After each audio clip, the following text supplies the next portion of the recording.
jemaah haji Provinsi Jambi diberangkatkan menuju embarkasi Batam.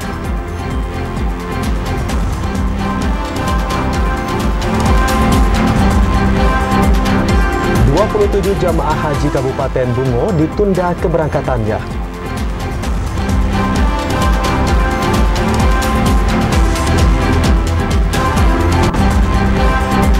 Disdikbud Kabupaten Sarolangun larang pungutan acara perpisahan dan wisuda sekolah.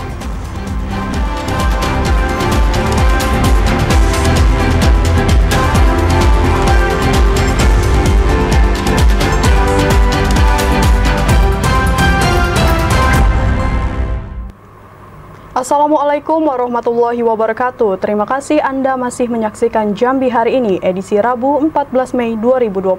Selain 3 berita utama tadi, tim redaksi kami telah menyiapkan sejumlah informasi menarik lainnya untuk Anda. Bersama saya Ahmad Solihin. Dan saya Arsela Amalia, inilah Jambi hari ini selengkapnya. Informasi pertama, Saudara, 267 orang jamaah haji Provinsi Jambi yang tergabung dalam kloter 13 dilepas keberangkatannya menuju embarkasi Haji Batam. Para jamaah tersebut berasal dari Kabupaten Kerinci, Muaro Jambi, dan Kota Jambi. 267 orang jamaah haji Provinsi Jambi yang tergabung dalam kelompok terbang 13 Batam resmi diberangkatkan ke Arab Saudi melalui embarkasi haji antara Provinsi Jambi pada Rabu pagi. Sebelum diterbangkan ke Bandara Hang Nadim Batam, para jamaah yang berasal dari Kabupaten Kerinci, Muaro Jambi, dan Kota Jambi itu dilepas oleh Wakil Gubernur Jambi Abdullah Sani. Pada pelepasan tersebut, Wakil Gubernur Abdullah Sani meminta para jamaah untuk dapat menjaga kesehatan selama berada di Tanah Suci.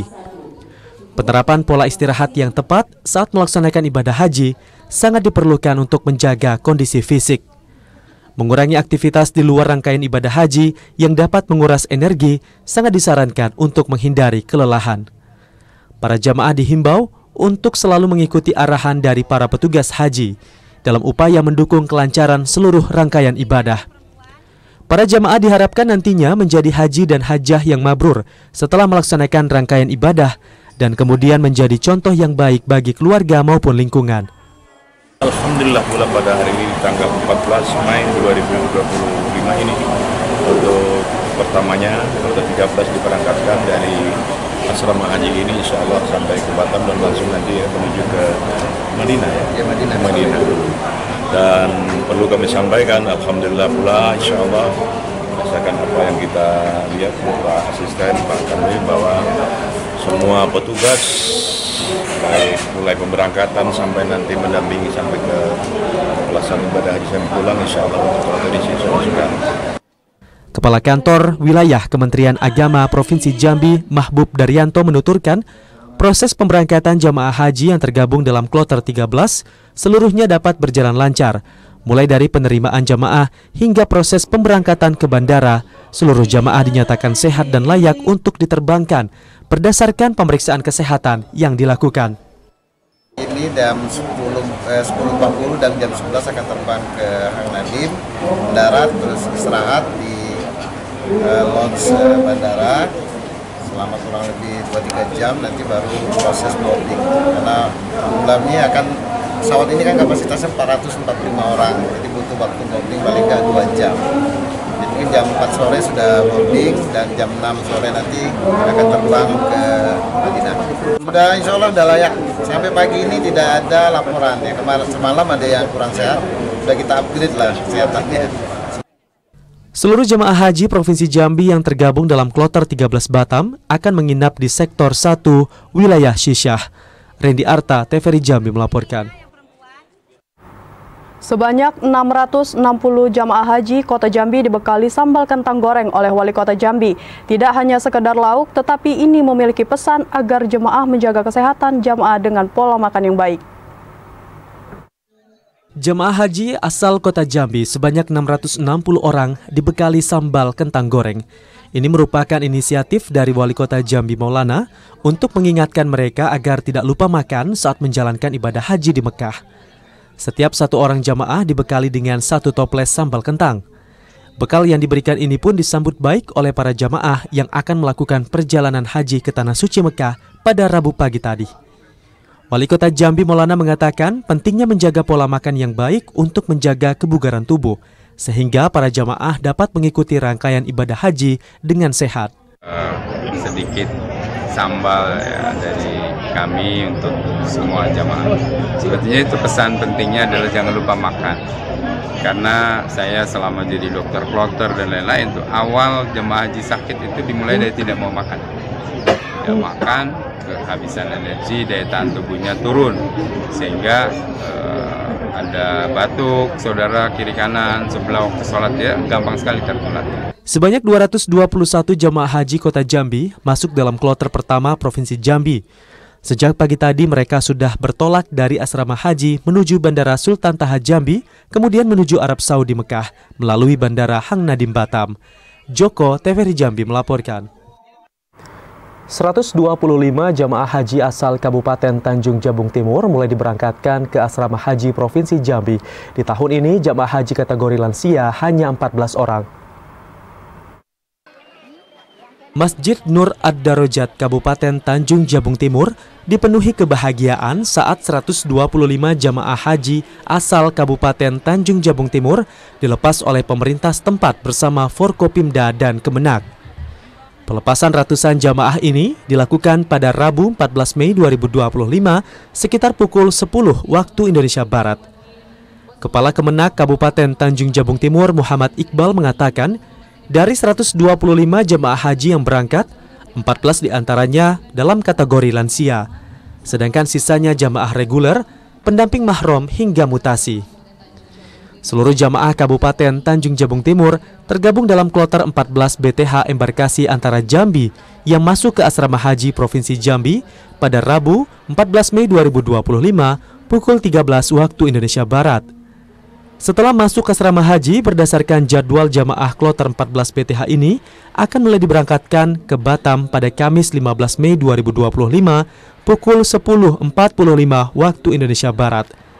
Selanjutnya mereka akan bertolak ke Jeddah, Arab Saudi pada pukul 18.25 di hari yang sama.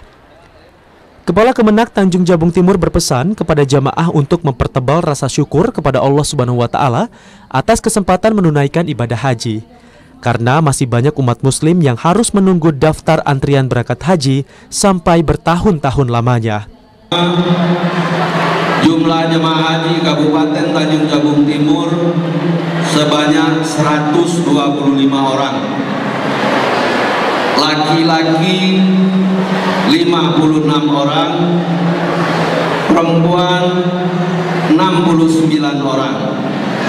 Jamaah haji urut porsi sebanyak 95 orang. Jamaah haji prioritas lansia sebanyak 14 orang. Jamaah tertua Kabupaten Tanjung Jabung Timur berjenis kelamin laki-laki atas nama Sultan Abu berasal dari Kecamatan Nipah Panjang. Sedangkan jamaah termuda berjenis kelamin perempuan atas nama Jumariah Sapari yang berdomisili di Kecamatan Mendahara. Klifa Patria, TVRI Jambi melaporkan. 93 jemaah haji asal Kota Sungai Penuh siap diberangkatkan menuju Tanah Suci Mekah. Jemaah haji asal Kota Sungai Penuh terbagi menjadi 2 kloter, yaitu kloter 14 sebanyak 81 jemaah dan kloter 24 sebanyak 12 jemaah. Sebanyak 93 jemaah haji asal Kota Sungai Penuh siap diberangkatkan menuju Tanah Suci Mekah untuk melaksanakan ibadah haji pada tahun 1446 Hijriah. Wakil Wali Kota Sungai Penuh, Azhar, mengatakan jemaah haji akan terbagi menjadi 2 kloter, yaitu kloter 14 sebanyak 81 orang dan kloter 24 sebanyak 12 orang. Untuk pemberangkatan jemaah haji kloter 14 diperkirakan sampai ke asrama haji di Kota Jambi pada hari ini tanggal 14 Mei 2025. Sementara jemaah haji kloter 24 akan sampai ke asrama haji Jambi pada tanggal 26 Mei mendatang. Kepala Kementerian Agama Kota Sungai Penuh Hardiman juga mengatakan pihaknya telah menyiapkan 5 orang petugas di setiap kloter untuk mendampingi jemaah haji, mulai dari pemberangkatan, pelaksanaan ibadah haji hingga pulang ke tanah air. Hardiman juga mengatakan untuk jumlah jemaah haji per kecamatan, yaitu Kecamatan Pondok Tinggi sebanyak 26 jemaah, Kecamatan Hamparan Rawang 20 jemaah, Kecamatan Tanah Kampung 15 jemaah, Kecamatan Sungai Bungkal 10 jemaah, Kecamatan Sungai Penuh 10 jemaah, Kecamatan Pesisir Bukit 5 jemaah, Kecamatan Kumudebay 4 jemaah, serta Kecamatan Kota Baru 3 jemaah. Fahlan Diandra, TVRI Jambi melaporkan. Jemaah haji yang tergabung dalam kloter 14 hari ini mulai masuk asrama haji Jambi. Jemaah haji ini akan diberangkatkan ke Tanah Suci Mekah pada besok hari di tanggal 15 Mei 2025. Dan untuk mengetahui informasi selengkapnya, kami telah terhubung dengan reporter HZ Akbar yang saat ini sudah berada di asrama haji Jambi. Halo, selamat sore HZ Akbar. Bagaimana situasi terkini di asrama haji sore hari ini?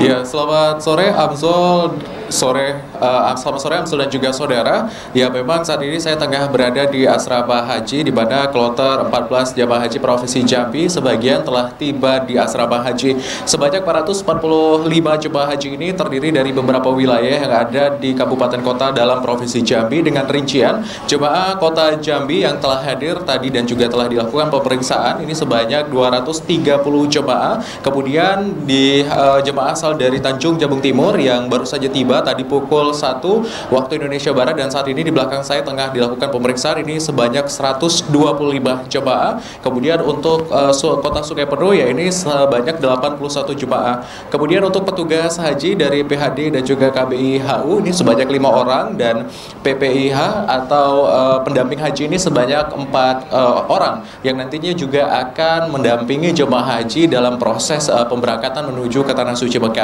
Jemaah haji kloter 14 ini memang nantinya akan dilakukan pemeriksaan kesehatan terlebih dahulu, di mana memang sejak tadi pagi diestimasikan dari jadwal yang telah dikeluarkan oleh asrama haji kemudian Kementerian Agama dari Provinsi Jambi ini memang telah diberikan jadwal di mana untuk kota Jambi ini sudah dilakukan proses pemeriksaan dan kemudian juga sudah hadir di asrama haji sejak pukul 11 waktu Indonesia Barat. Kemudian untuk jemaah haji asal Tanjung Jabung Timur yang tadi sudah saya sampaikan memang sekitar pukul 1 waktu Indonesia Barat sudah hadir, dan memang yang hadir hari ini harusnya dijadwalkan pada jam 2 siang. Ini kota Sungai Penuh, hanya saja berdasarkan informasi yang kami peroleh dari jadwal yang telah ditentukan ternyata kota Sungai Penuh ini mengalami sedikit keterlambatan dari jadwal yang telah ditetapkan, di mana keberangkatan yang harusnya dilakukan sejak subuh atau malam ini terlambat hingga harus dilakukan jam 7 pagi tadi, sehingga memang diprediksi akan sampai ke asrama haji sekitar pukul ba'da maghrib ataupun juga di pukul 6 sore. Kemudian memang seluruh jemaah haji yang hadir hari ini langsung dilakukan sesi seremonial penyerahan dari pihak kabupaten kota yang ada menuju ke asrama haji dengan menyerahkan SPMA, yakni surat pengantar masuk asrama haji. Setelah itu memang di belakang saya ini sendiri tengah dilakukan proses pemeriksaan, di mana asrama haji ini sendiri menghadirkan beberapa titik pemeriksaan yang berkolaborasi ataupun juga langsung dilakukan oleh BKK atau Badan Karantina Kesehatan yang melakukan one stop service, di mana proses pemeriksaan kesehatan ini meliputi pemeriksaan kesehatan kembali dan juga proses administrasi lanjutan yang memang sesuai standar ataupun juga yang telah ditetapkan oleh BKK. Kemudian untuk di proses ini juga seluruh jemaah haji ini nantinya akan diberikan gelang identitas yang akan digunakan selama proses haji ini berlangsung seperti itu, dan juga nantinya setelah proses ini selesai akan masuk ke dalam proses penyerahan dari bank penyelenggara haji, di mana memang tahun ini ada sedikit berbeda dibandingkan tahun sebelumnya. Bank penyelenggara haji akan memberikan living cost ini sebesar 750 real atau kurang lebih sekitar 3 juta rupiah untuk dilakukan sebagai uang perjalanan ataupun juga uang konsumsi lainnya. Kemudian juga di samping itu, saudara, setelah pemeriksaan ini selesai, nantinya para jemaah haji ini akan diberikan kesempatan untuk beristirahat dengan penyerahan kunci kamar, dan juga nantinya jemaah haji bisa melakukan aktivitas pribadi lainnya. Dan memang jemaah haji yang ada juga dilihat dari kategori, seperti ada kategori lansia prioritas, di mana nantinya akan diberikan pendampingan ataupun juga transportasi khusus untuk menuju lokasi ataupun kamar dengan mobil golf, atau juga saat ini kita di asrama haji juga telah disiapkan gedung khusus, di mana gedung inilah nantinya akan dijadikan gedung ramah lansia sebagai akses lansia-lansia dengan prioritas. Kemudian juga untuk akses kesehatan sejauh ini tengah dilakukan pemeriksaan hingga belum kami temukan informasi lebih lanjut bagaimana kondisi kesehatan jemaah secara keseluruhan, Amzol dan juga saudara. Dan memang nanti kita akan update kembali bagaimana kondisi kesehatan yang ada. Amzol? Ya baik, pemeriksaan kesehatan masih berlangsung di Asrama Haji Jambi dan untuk jamaah dari kota Sungai Penuh belum tiba di Asrama Haji hingga saat ini. Terima kasih atas laporan Anda, HZ Akbar langsung dari Asrama Haji Jambi. Selamat sore, selamat bertugas kembali. Kita beralih ke informasi selanjutnya, 27 jamaah haji Kabupaten Bungo ditunda keberangkatannya pada musim haji tahun ini. Penundaan dilakukan karena jamaah tidak memenuhi syarat kesehatan atau sedang sakit, sehingga tidak memungkinkan untuk melaksanakan ibadah haji. Sebanyak 27 jamaah haji Kabupaten Bungo ditunda keberangkatannya pada musim haji tahun ini.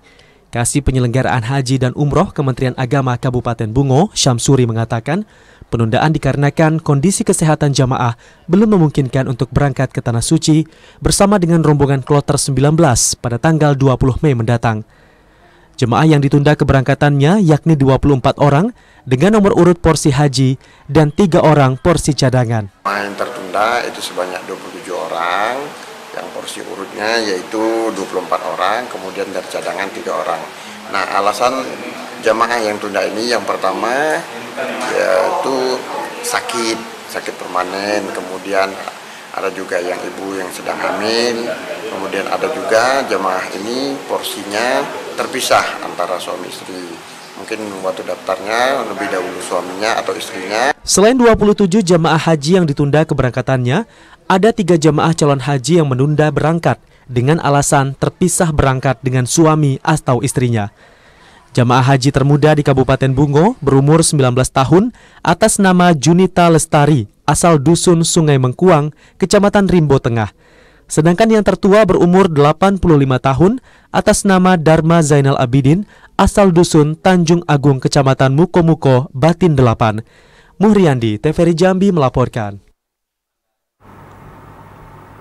Dari total 2.882 jemaah haji asal Provinsi Jambi, 31% atau sekitar 800 jemaah diantaranya merupakan jemaah lanjut usia. Dari jumlah tersebut, 220 orang merupakan jemaah lansia asal kota Jambi. 2.882 jamaah haji asal Provinsi Jambi akan diberangkatkan ke Tanah Suci Mekah untuk menunaikan ibadah haji pada tahun ini. Dari jumlah tersebut, sekitar 800 atau 31% diantaranya merupakan jamaah haji lanjut usia. Berdasarkan data kantor Kemenak Kota Jambi, jamaah haji lansia terbanyak berasal dari Kota Jambi mencapai 220 orang. Kakan Kemenak Kota Jambi Abdul Rahman mengatakan, jamaah haji tertua pada penyelenggaraan haji tahun ini berusia 93 tahun. Cuaca panas harus menjadi perhatian seluruh jamaah haji karena dapat menyebabkan heat stroke atau serangan panas dan berbagai gangguan penyakit. Seluruh jamaah, khususnya yang memiliki riwayat penyakit kronis dan lansia, telah diingatkan agar menyiapkan obat-obatan yang diperlukan selama menjalankan ibadah haji. Meski setiap kloter keberangkatan haji telah disediakan dokter untuk membantu memantau keluhan kesehatan, namun jamaah haji tetap diminta menyeimbangkan aktivitas ibadah dengan tetap menjaga kesehatan dan pola makan yang teratur. Sebelum keberangkatan, seluruh jamaah haji akan menjalani pemeriksaan kesehatan sebagai bagian dari persiapan pelaksanaan ibadah haji di Tanah Suci Mekah. Selain itu, petugas kelompok terbang juga memastikan siap melayani dan membantu jamaah haji dalam mengikuti rangkaian ibadah di Mekah. Hal ini sesuai dengan tema haji tahun ini, yakni haji yang ramah lansia. Ketua Kloter 13 Kota Jambi, Fahmi, mengatakan pihaknya siap menjamin kesehatan jamaah haji khususnya lansia. Pihaknya juga akan membantu lansia dalam menunaikan ibadah selama di Tanah Suci hingga pulang ke tanah air. Jamaah lansia ini nantinya risiko tinggi ini dibawa ke tenda Mina. Kemudian ada juga jamaah-jamaah yang sakit yang memang tidak bisa pakai kursi roda, memang ada namanya safari untuk diserahkan ke Klinik Haji Indonesia yang mengurusnya. Diharapkan para jamaah juga mampu menjaga kekompakan dan saling menolong sesama jamaah lainnya, kemudian tidak melakukan perjalanan sendiri tanpa pendamping. Joko, TVRI Jambi melaporkan. Saudara, tetaplah bersama Jambi hari ini karena kami masih akan kembali dengan sejumlah informasi penting dan menarik lainnya. Di antaranya 8 kecamatan di Kabupaten Muaro Jambi rawan karhutlah.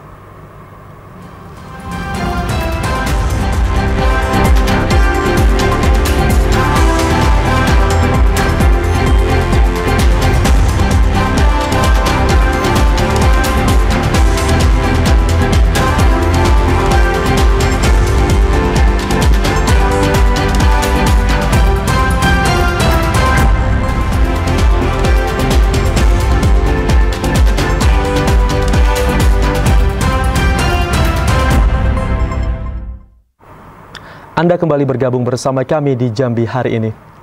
Saudara, sebagai langkah antisipasi terjadinya kebakaran hutan dan lahan, pemerintah Kabupaten Muaro Jambi telah melakukan pemetaan daerah rawan. Dari 11 kecamatan, terdapat 8 kecamatan yang rawan karhutlah. Pemetaan daerah yang rawan terjadinya kebakaran hutan dan lahan telah dilakukan sebagai upaya pencegahan terjadinya karhutlah pada musim kemarau. Menghadapi bencana tahunan tersebut, Badan Penanggulangan Bencana Daerah Muaro Jambi telah melakukan pemetaan kawasan rawan kebakaran.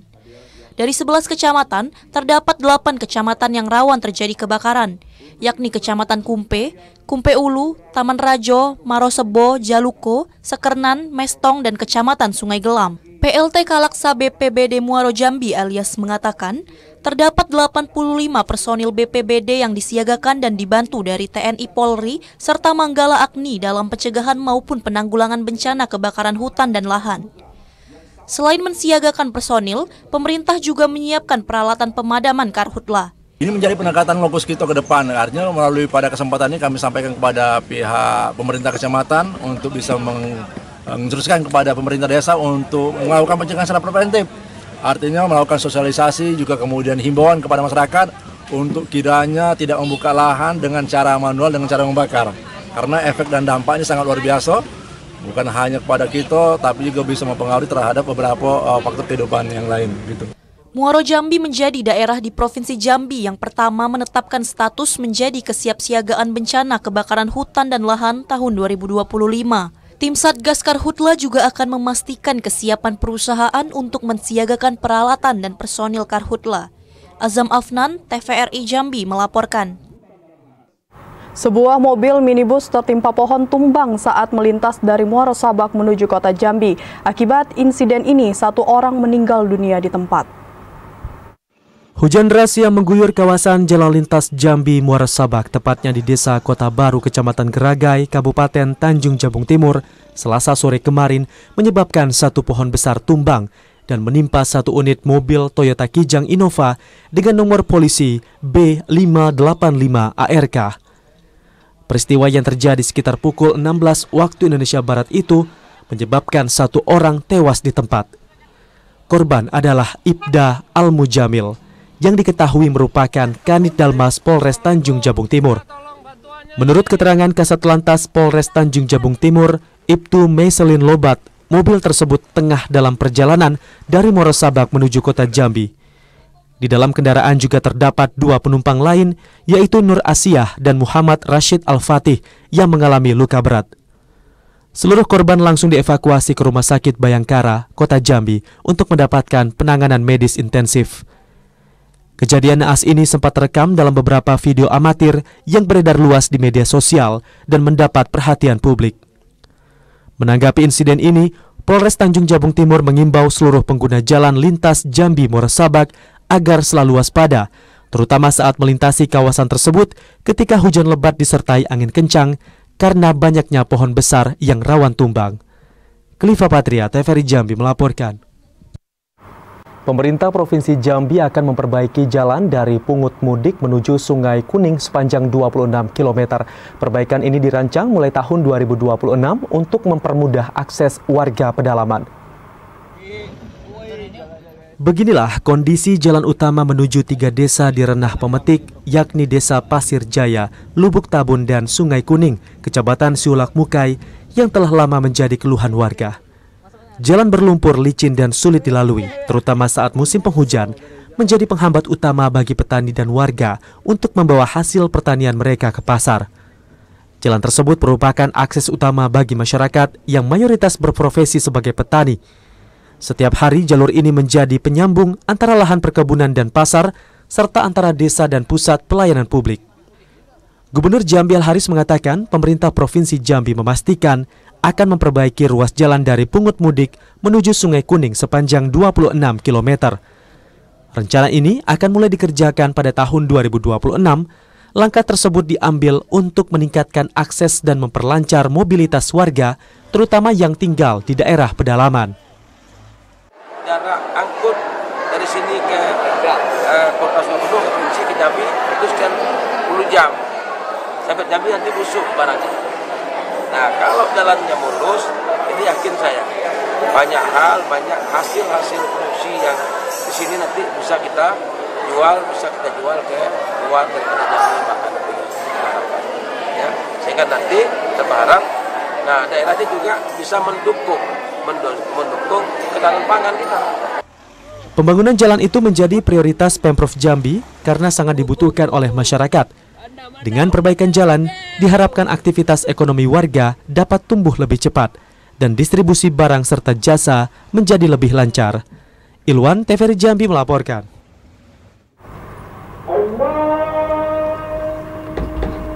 Disdikbud Kabupaten Sarolangun larang pungutan acara perpisahan dan wisuda sekolah. Informasi selengkapnya akan kami hadirkan usai pariwara berikut ini. Tetaplah bersama kami.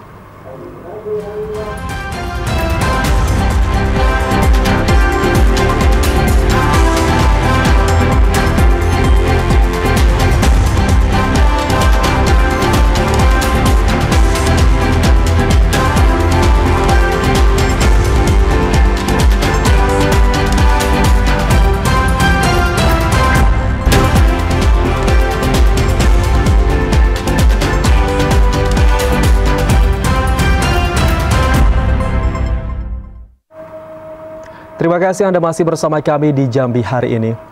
Setelah Dinas Pendidikan dan Kebudayaan Kabupaten Sarolangun mengeluarkan surat edaran larangan kegiatan wisuda atau perpisahan di lingkungan satuan pendidikan, pihak sekolah dilarang melakukan pungutan iuran perpisahan, jelang kelulusan dan kenaikan kelas kepada orang tua murid. Dinas Pendidikan dan Kebudayaan Kabupaten Sarolangun melarang seluruh satuan pendidikan tingkat TK, sekolah dasar dan SMP, baik negeri maupun swasta, untuk tidak menggelar kegiatan study tour dan perpisahan di luar lingkungan sekolah.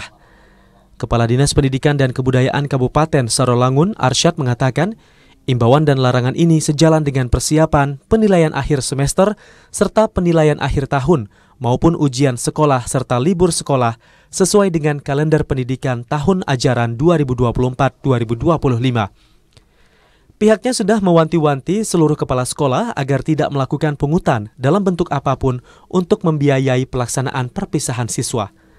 Pihak sekolah pun tidak boleh memfasilitasi dan mengarahkan kegiatan yang memberatkan ekonomi orang tua.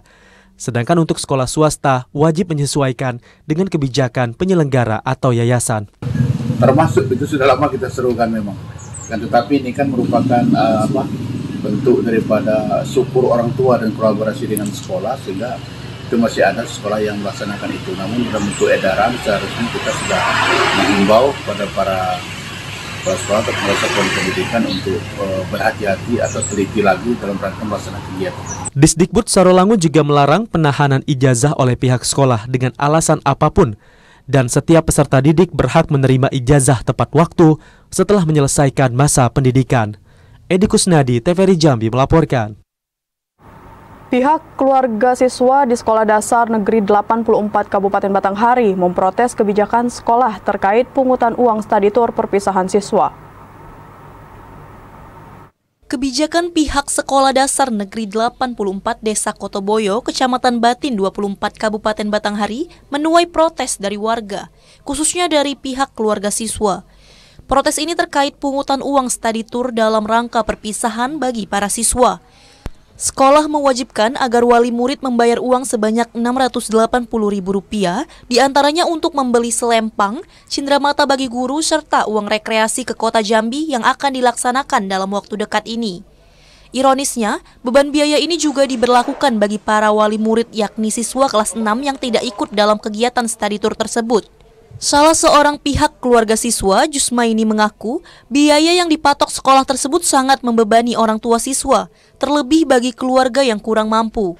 Sementara itu, pemerintah Kabupaten Batanghari sebelumnya juga sudah mengingatkan agar pihak sekolah tidak membebani wali murid yang memiliki keterbatasan ekonomi dalam kegiatan perpisahan sekolah. Ade Juniawan, TVRI Jambi melaporkan. Perpisahan sekolah menjadi momen spesial bagi siswa, namun tak jarang berujung pada biaya yang justru membebani orang tua. Wakil Bupati Kerinci mengimbau agar setiap sekolah melaksanakan perpisahan secara sederhana dan tidak berlebihan. Akhir tahun ajaran menjadi momen yang ditunggu oleh siswa, terutama mereka yang akan lulus. Perpisahan sekolah seringkali menjadi acara meriah, penuh hiburan, pakaian mewah, dan pesta besar. Namun tahun ini, Wakil Bupati Kerinci mengingatkan agar perpisahan sekolah tidak dilakukan secara berlebihan.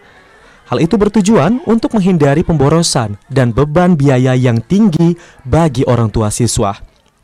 Wakil Bupati Kerinci mengajak semua sekolah di wilayah Kabupaten Kerinci untuk melaksanakan acara perpisahan secara sederhana. Acara perpisahan yang mewah dan pakaian mahal terlalu berlebihan dan tidak sesuai dengan nilai kesopanan serta kebersamaan yang dianut oleh masyarakat Kabupaten Kerinci.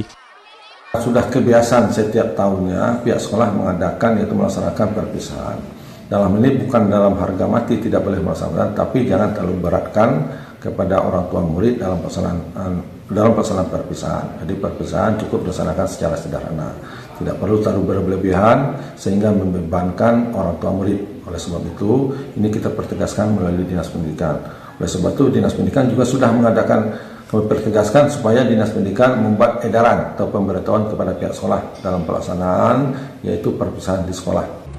Murisan juga mengatakan, acara perpisahan sekolah dapat diisi dengan kegiatan yang positif dan sederhana namun berkesan, serta tidak membebani orang tua siswa. Ilwan, TVRI Jambi melaporkan. Wakil Bupati Tebo periksa kendaraan roda 2 milik Dinas Pendidikan Tebo. Informasi selengkapnya akan kami hadirkan usai pariwara berikut ini. Tetaplah bersama kami.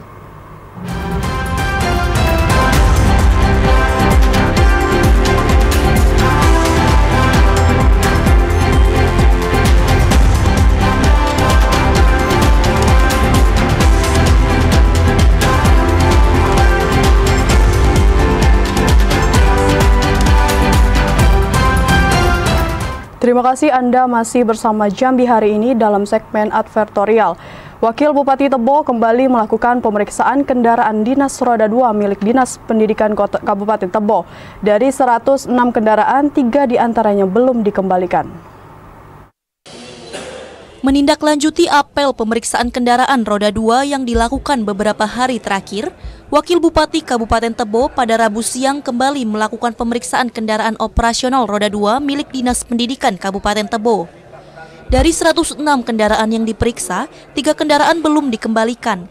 3 unit kendaraan dinas yang belum dikembalikan tersebut masih berada di tangan pegawai yang telah purna tugas. Wakil Bupati Tebo, Nazar Effendi, menjelaskan 3 kendaraan yang belum dikembalikan tersebut akan tetap ditarik oleh pemerintah daerah. Di hasil kemarin memang terakhir di Dignas yang kita cek dan alhamdulillah sudah terdeteksi, tinggal 3 lagi yang masih berada di orang yang semestinya tidak. Kisarannya sekitar 203 kendaraan yang roda 2 yang kondisi rusak. Sebagian besar itu memang bekas kepala desa. Dan ada di sebagian tadi di Dignas ini. Roda 4 nih? Kalau roda 4 kondisi yang surat menyuratnya lengkap itu sekitar 8 yang harus kita lelang. Tetapi yang bekas kendaraan Bungo Tebo, ada bekas-bekas camat itu kendaraannya ada tapi surat menyuratnya yang belum ada. Kegiatan apel kendaraan ini bertujuan untuk memastikan keberadaan serta kondisi aset daerah yang digunakan oleh pegawai Dinas Pendidikan. Langkah ini diambil sebagai bagian dari upaya penertiban dan efisiensi penggunaan aset pemerintah. Sementara itu, dari hasil pemeriksaan, banyak kendaraan roda 2 yang sudah dalam kondisi rusak berat dan tidak layak pakai. Oleh karena itu, pemerintah berencana melakukan lelang terhadap kendaraan-kendaraan tersebut guna mengurangi beban biaya perawatan yang harus ditanggung melalui anggaran pendapatan dan belanja daerah. Intizam, TVRI Jambi melaporkan. Beralih ke informasi lain, dapur umum untuk program MBG Kota Sungai Penuh di bawah Yayasan Pelita Prabu Berjaya Indonesia sudah siap 100%. Namun masih ada 2 syarat administrasi yang harus disiapkan oleh pemerintah Kota Sungai Penuh, yakni anggaran running serta rekening virtual. Proses pembangunan dapur umum di bawah Yayasan Pelita Prabu Berjaya Kota Sungai Penuh, baik dari segi fasilitas, pegawai, logistik, serta vendor untuk MBG sudah siap 100%. Komandan Kodim 0417 Letkol Eko Budiarto mengatakan, meski proses pembangunan dapur umum di Kota Sungai Penuh sudah siap 100%, namun masih ada persyaratan administrasi yang perlu disiapkan oleh pemerintah Kota Sungai Penuh, yaitu rekening virtual serta anggaran running. 2 syarat ini wajib disiapkan oleh pemerintah Kota Sungai Penuh untuk diajukan ke Badan Gizi Nasional. Selain itu, dalam anggaran running tersebut akan tertuang jumlah anggaran MBG untuk jangka waktu 10 hari ke depannya. Ketua Yayasan Pelita Prabu Berjaya Indonesia Kota Sungai Penuh, Hedrin mengatakan, realisasi pelaksanaan MBG di Kota Sungai Penuh seharusnya sudah bisa dilaksanakan pada Senin 5 Mei 2025 lalu. Namun ada instruksi dari Badan Gizi Nasional untuk melengkapi syarat rekening virtual serta anggaran running, sehingga pelaksanaan MBG di Kota Sungai Penuh harus ditunda terlebih dahulu. Kita sudah menyiapkan semua fasilitas dana, tapi berhubung aturan seharusnya dana seluruh KPKN kami dan tentunya pengawasan pengontrolan kita juga tidak mau kita yang membawa dapur ke sini tentunya mau sukses. Hingga saat ini pihaknya masih menunggu rekening virtual serta anggaran running yang akan disiapkan oleh pemerintah Kota Sungai Penuh. Dengan lengkapnya syarat tersebut, maka program MBG di Kota Sungai Penuh bisa dilaksanakan. Fahlan Diandra, TVRI Jambi melaporkan. Puluhan pedagang kaki lima di sekitar Tugu Pedang dan di pinggir jalur 3 Kecamatan Bangko, Kabupaten Merangin direlokasi ke 3 titik. Tidak hanya sebagai penataan, tujuan relokasi ini agar pedagang lebih aman dari premanisme dan pungutan liar. Pasca ditertibkan, puluhan pedagang kaki lima di sekitar Tugu Pedang dan di pinggir jalur 3 Kecamatan Bangko, Kabupaten Merangin direlokasi di 3 titik, yakni Lapangan Koramil Bangko, Pasar Rakyat, dan Sungai Ulak. Para pedagang kuliner ini tidak diperkenankan berjualan di lokasi yang menjadi ruang terbuka hijau dan trotoar yang dapat mengganggu pengguna jalan. Salah seorang pedagang di Lapangan Koramil Bangko, Ria, mengatakan sejak pindah selama 2 pekan di Lapangan Koramil Bangko, pendapatannya menurun hingga 40%. Masyarakat tampak masih enggan ke lokasi ini meski tidak jauh dari Tugu Pedang. Ria masih berharap dapat berjualan di pinggir jalan sekitar Tugu Pedang. Harapannya ya kalau bisa kami dikembalikan lagi jualan di tepi jalan, insya Allah dengan aturan yang ada. Misalnya steril setelah jualan, sampah dikumpulkan, misalnya jam kantor insya Allah biasanya tidak mengganggu pemandangan. Bupati Merangin, Muhammad Syukur, mengatakan penertiban pedagang dan relokasi ini bertujuan agar Kota Bangko lebih tertata. Selain itu juga agar pedagang lebih aman dari premanisme dan pungutan liar. Ada kita persiap lagi, insya Allah di Sungai Ulak yang kita mau tata lagi. Jadi artinya nanti mereka lebih rapi. Tujuannya cuma satu, supaya mereka lebih aman jualan. Yang kedua, mereka tidak harus membayar luar dari sudah ditetapkan oleh pemerintah. Tidak ada pungutan liar, tidak ada, mohon maaf, premanisme dan lain sebagainya. Dan kalau ada bantuan pemerintah, mereka bisa dapatkan. Itu tujuan utamanya seperti itu. Bupati juga mengatakan para PKL yang telah direlokasi ini akan didaftarkan sehingga berizin dan dapat menerima bantuan khusus untuk UMKM. M. Sobar, TVRI Jambi melaporkan. Demikian Jambi hari ini. Terima kasih atas perhatian Anda dan kebersamaan Anda. Saya Arsela Amalia. Dan saya Ahmad Solohin bersama kerabat kerja yang bertugas pamit undur diri. Wassalamualaikum warahmatullahi wabarakatuh dan sampai jumpa.